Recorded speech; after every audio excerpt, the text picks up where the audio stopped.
BH ರಸ್ತೆಯಲ್ಲಿರುವ diamond juice centre ಮತ್ತು Bombay sale ಬಟ್ಟೆ ಅಂಗಡಿಯಲ್ಲಿ ಬೆಂಕಿ ಹೊತ್ತುಕೊಂಡಿದ್ದು ಲಕ್ಷಾಂತರ ಮೌಲ್ಯದ ವಸ್ತುಗಳು ಸುಟ್ಟು ಹೋಗಿವೆ.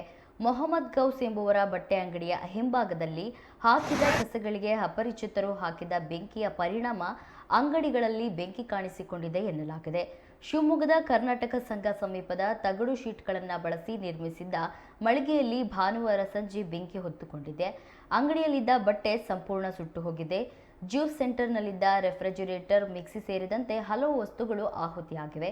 ಇನ್ನು ಅಂಗಡಿಯಲ್ಲಿ ಸಣ್ಣ ಅಡುಗೆ ಸಿಲಿಂಡರ್ ಇತ್ತು, ಅದರಲ್ಲಿ ಗ್ಯಾಸ್ ಖಾಲಿಯಾಗಿತ್ತು ಎಂದು ಹೇಳಲಾಗ್ತಿದೆ. ಅದೃಷ್ಟವಶಾತ್ ಅಪಾಯ ತಪ್ಪಿದೆ. ಮಾಹಿತಿ ತಿಳಿಯುತ್ತಿದ್ದಂತೆ ಶಿವಮೊಗ್ಗದ ಅಗ್ನಿಶಾಮಕ ಸಿಬ್ಬಂದಿ ಕೂಡಲೇ ಸ್ಥಳಕ್ಕೆ ದೌಡಾಯಿಸಿ ಬೆಂಕಿ ನಂದಿಸಿದ್ದಾರೆ.